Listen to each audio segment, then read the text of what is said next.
Bonsoir à tous et bienvenue en ce lundi soir dans votre émission Top Rugby en partenariat avec l'Union Bordeaux-Bègles. Nous allons revenir sur la nouvelle victoire de l'UBB face à Montpellier avec nos invités de ce soir. Mathieu Delzo, consultant TD7. Bonsoir Mathieu. Bonsoir Dorian. Et Nicolas Deporter, le 3/4 centre de l'UBB. Bonsoir Nicolas. Bonsoir. On va parler actualité déjà avec vous Nicolas. C'est la prolongation de contrat de Mathieu Jalibert. Il a annoncé sur la pelouse de Chabandelmas jusqu'en 2028. Votre réaction de voir un enfant comme vous du club continuer dans cette aventure? Déjà, moi, je suis très content pour lui et pour le club, parce que on sait que Mathieu, c'est un enfant du club, donc c'est bien d'avoir des bons produits, des purs produits d'ici qui restent très longtemps et qui je l'espère, un jour va obtenir le premier bouclier de Brennus. Mais donc, je suis très content pour lui. En plus, c'était une belle surprise pour tout le monde parce qu'il a annoncé ça au stade, ça s'est pas su sur les médias.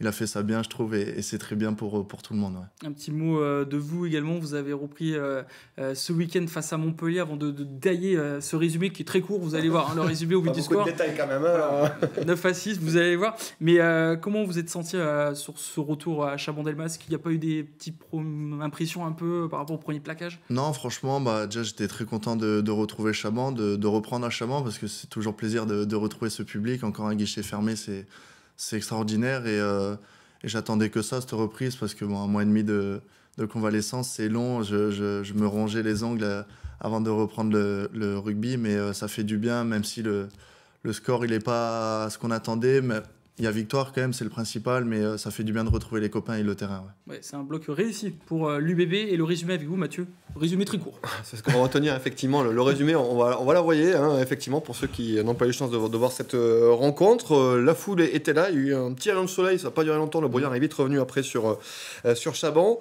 Déjà, une question un peu générale, Nicolas, qu'est-ce qu'on retient quand on est joueur d'un tel match? Est-ce qu'il y a quand même des choses à retenir? Est-ce que non, vous n'étiez pas à l'entraînement, il n'y a pas l'entraînement aujourd'hui?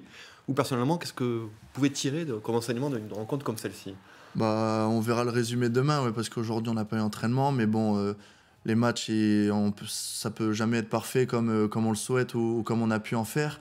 Donc les matchs comme ça, faut savoir les gagner, c'est chose faite, et on va en retirer, je pense, du négatif quand même, parce que ça n'a pas été une copie parfaite, mais il y a quand même du positif, et notamment en défense, où je pense qu'on a fait une très belle perf sur ce match-là. Ouais.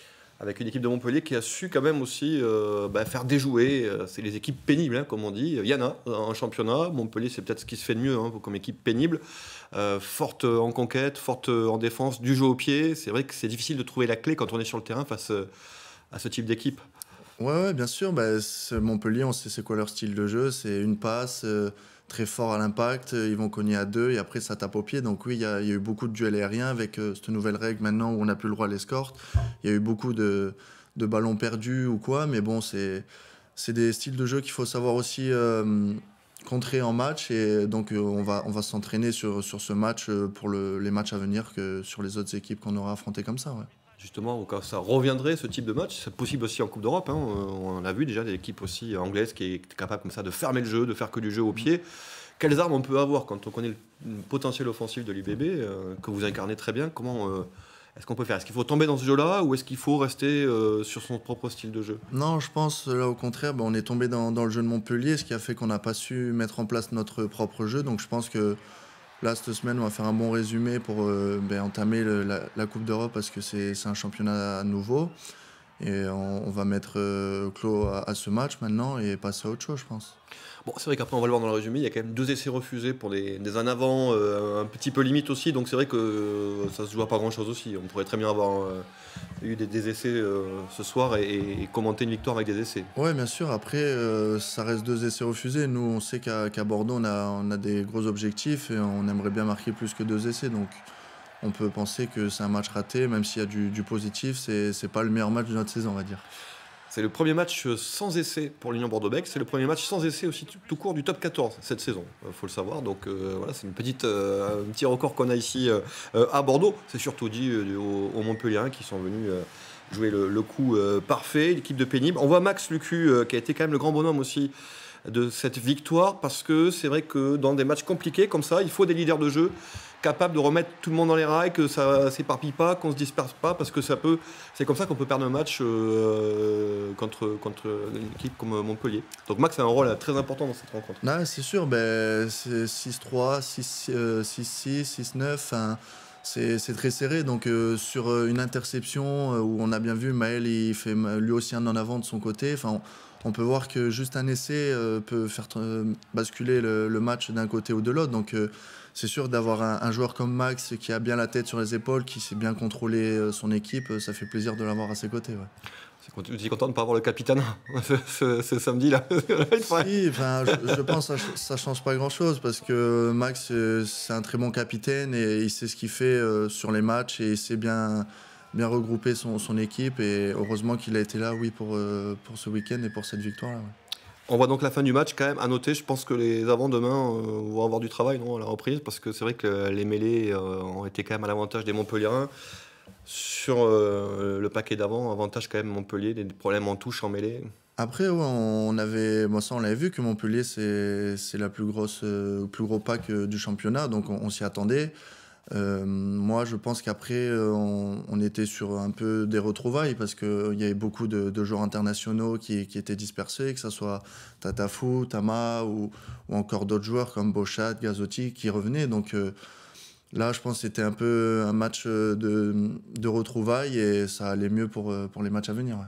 Donc c'est une victoire 9-6, 2 victoires sur 2 dans ce petit bloc de top 14 avant d'entamer la Coupe d'Europe. On va regarder les résultats et le classement de ce top 14 qui reprendra le 21 décembre prochain avec des victoires notamment de Bordeaux-Bègles, de Pau, de Bayonne pour nos équipes en Nouvelle-Aquitaine. La défaite de La Rochelle face à Vannes, tout de même 23-14. On en parlera un peu plus tard dans l'émission de La Rochelle. Bordeaux, vous restez à cette deuxième place, toujours à 2 points de Toulouse. Bayonne qui revient dans le top 6. 6e La Rochelle et Pau qui quitte la 13e place pour laisser cette 13e place à Lyon. Prochaine journée, donc ce sera le 21 décembre avec ce match du côté du Castres Olympique. Ça va être sympathique en plein mois d'hiver avant Noël. C'est vrai que vous quittez une équipe pénible pour en retrouver une autre. Juste un petit mot sur le Castres, on aura le temps d'en parler en détail. 21 décembre, plein mois d'hiver à Pierre Fabre, c'est sympa aussi. Je sais pas si c'est le bon mot, sympa, mais bon, on l'a bien vu l'année dernière quand on était allé là-bas. C'est une équipe très difficile à jouer aussi, très rude, un peu dans le jeu ancien du rugby, donc ça va pas être un match facile et j'espère que ça va bien se passer pour nous quand même. Rendez-vous le 21 décembre, mais entre-temps il y aura 2 matchs de Coupe de la Champions Cup et déjà 31 000 billets vendus pour votre match de dimanche alors qu'on n'est que lundi. Et TV7, vous pouvez jouer avec nous et essayer de remporter vos places dans notre jeu du calendrier de l'Avent en collaboration bien sûr avec sudouest.fr. Ce match qui aura lieu dimanche à 14h. Rendez-vous sur les réseaux sociaux du club de l'UBB ou de TV7 pour essayer de remporter vos places. Match Coupe d'Europe, Leicester qui revient sur votre pelouse. La Coupe d'Europe, c'est toujours à part comme compétition? Ouais, bien sûr, c'est complètement à part. Déjà, ça nous permet de voir de nouvelles équipes parce que bon, ça reste un championnat français, donc certes, il y a des joueurs étrangers, mais là, c'est vraiment des équipes étrangères, donc on a la chance de pouvoir voir d'autres styles de jeu, d'autres joueurs qu'on joue tous les week-ends, donc ça fait plaisir de changer un peu et passer à la Coupe d'Europe. Ouais. C'est une compétition qui tient à cœur aussi l'UBB. On sait que vous avez fait un bon parcours l'année dernière, malgré cette défaite face aux Harlequins. On continue à jouer sur les 2 tableaux cette saison? Ouais, bien sûr. Avec Bordeaux, on veut s'installer sur les 2 tableaux et on va essayer d'aller le plus loin possible sur les 2. Ouais. Un petit mot de cette équipe anglaise de Leicester, 3e de Premiership, que 2 défaites seulement en cette journée. Alors ils ont perdu ce week-end contre Sale, mais ils étaient sur 4 victoires consécutives. Vous avez eu le temps de l'analyser un peu? On sait que vous regardez beaucoup le rugby, aussi le rugby anglais peut-être. Vous connaissez un petit peu les Tigres? Non, je regarde pas trop le championnat anglais. Après, c'est sûr que maintenant je vais plus m'intéresser parce qu'on rentre dans la Coupe d'Europe, donc je regarde en fonction du championnat qu'on fait, mais c'est sûr que c'est une très belle équipe et ça va vraiment pas être facile ce week-end. Ouais. Derrière, je sais pas si vous connaissez un petit peu, mais voilà, derrière, ça a l'air costaud quand même, c'est du solide aussi, c'est plutôt du genre physique. Ouais, c'est un style de jeu assez physique et on va s'y préparer bien cette semaine pour affronter cette équipe dimanche. Ouais. Ouais, il y aura des joueurs comme Pollard, qu'on a bien connu à Montpellier, justement, encore Anthony Watson, 3 carrels de cette sélection anglaise. Vous avez affronté la meilleure défense du championnat qui est Montpellier. Est-ce que ça peut vous préparer au style de jeu anglais un peu? Je pense que ça reste 2 styles de jeu différents quand même, parce que Montpellier, c'est vraiment un jeu d'une passe, jeu au pied. Les équipes anglaises comme ça propose quand même du jeu. Donc je pense on va se préparer différemment pour ce week-end, pour entamer ce match de dimanche. Ouais. En quoi le staff va vous apporter pour cette rencontre? On sait que Yannick Bru a entraîné les Sharks. Alors, c'était pas le même championnat que le championnat anglais, mais bon, il a affronté des équipes d'Irlande, d'Écosse, ou encore Christophe Lossu qui a joué dans ce club. Ils connaissent un peu le style de rugby anglais aujourd'hui? Ouais, bien sûr, ça fait du bien d'avoir un staff qui a énormément d'expérience, que ce soit Yannick, Christophe ou encore Noël. Donc c'est plusieurs styles différents de jeux qu'ils ont pu jouer ou entraîner. Donc c'est sûr qu'ils vont beaucoup nous apporter pour préparer ce match. Ouais. Nicolas, on va revenir un petit peu sur votre début de saison. Ça avait bien démarré, il y a eu la blessure après dont on a parlé donc, à Perpignan. 4 essais inscrits, un premier capitanat aussi contre Lyon. Ce capitanat, c'est quelque chose qui restera gravé dans votre mémoire? Ouais, bien sûr, c'est pas commun et ça fait énormément plaisir. J'étais très honoré d'avoir ce rôle-là, surtout en tant que capitaine. Donc ça va rester bien sûr un moment gravé en moi et pour toujours. Ouais. Est-ce que ça change la façon de jouer, d'avoir plus de responsabilités en tant que capitaine ou pas du tout? Non, du tout, parce que c'est un rôle vraiment que Yannick et le staff et les autres joueurs ils me donnent et il me permet de bien m'exprimer. Donc ça montre la confiance qu'ils ont en moi. Aujourd'hui, je suis dans le groupe leader de l'UBB avec d'autres joueurs, donc ça fait plaisir d'être à l'intérieur de ça. Ça montre la confiance qu'ils ont en moi et le respect aussi, je pense. Ouais. Un mot sur le 15 de France. Malheureusement, pas de tournée d'automne pour vous. Comment vous avez vécu cette tournée? Donc je me suis blessé juste avant, donc j'espérais être dans la liste, mais bon, le choix était vite fait après ma blessure. C'est sûr que j'allais pas y être. Mais en tout cas, je suis très content pour le groupe parce qu'ils ont fait une très belle tournée. Ils ont fait un 3/3 et très content pour des personnes un peu plus proches que je connais très bien parce qu'ils ont été extraordinaires et je suis très heureux en tout cas pour cette tournée parce qu'elle a bien été réussie. Ouais.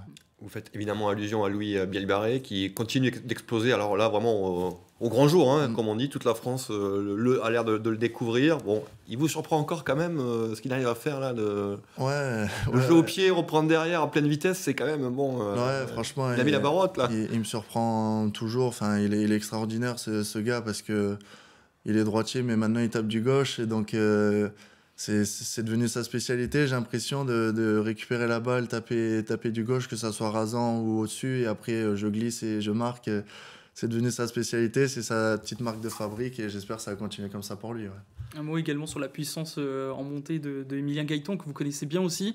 On sent qu'au fur et à mesure des années, des saisons, ça peut être une paire que vous pouvez constituer peut-être pour la Coupe du Monde 2027. On est encore loin, mais ça peut se rapprocher. Oui, bien sûr. Avec Emilien, on a eu la chance de jouer ensemble en moins de 20 ans. Donc, ça marchait très bien, on s'entendait très bien. Et j'espère que ça a marché pour la suite, ouais, bien sûr. Pour revenir sur vous rapidement, Fabien Galtier vous a contacté pour vous expliquer un peu pourquoi, bien sûr, il ne vous a pas pris, etc. Il y a eu une approche de la part du staff tout de même? J'ai eu des messages de la part du staff pour savoir déjà comment j'allais parce que c'était un choc assez choquant, je pense. Et après, j'ai eu la chance de croiser Fabien à la soirée des Midi Olympiques, pardon. Et donc, oui, on a pu discuter. Il était un peu dégoûté pour moi dû à cette blessure, mais il m'a dit que j'allais revenir et j'espère que c'est le cas. Ouais. Il compte sur vous pour le tournoi qui s'annonce compliqué. Il y a 3 déplacements cette année, le tournoi 2025. Dans un coin de la tête, vous y pensez déjà ou oui, bien sûr. De toute façon, moi, je pense toujours à cette équipe de France parce que c'est toujours un objectif. Et quand on y est, c'est jamais un acquis parce qu'on sait comment la concurrence est rude. Donc, je vais tout donner, que ce soit en Coupe d'Europe ou en top 14 avant ces 6 nations pour montrer ce que je vaux et espérer être dans la liste. Ouais. Une dernière question avant de passer à l'instant UBB. On sent que votre jeu a été amélioré, vous êtes plus exigeant. Est-ce que le passage en équipe de France, à Marcoussis, le staff vous a plus aidé à être plus professionnel, plus à être un joueur international? Ça peut vous servir à l'UBB aujourd'hui? Mais ouais, bien sûr, parce que le niveau international, on sait tous que c'est complètement différent. Donc, passer à Marcoussis, passer un mois et demi complet à faire des stages avec les meilleurs joueurs de la France. Donc c'est sûr que ça nous forge et bien sûr que ça m'a aidé à m'améliorer, que ce soit en club ou pour le 15. Ouais. Allez, tout de suite avant de conclure cette émission, l'instant UBB, c'est parti.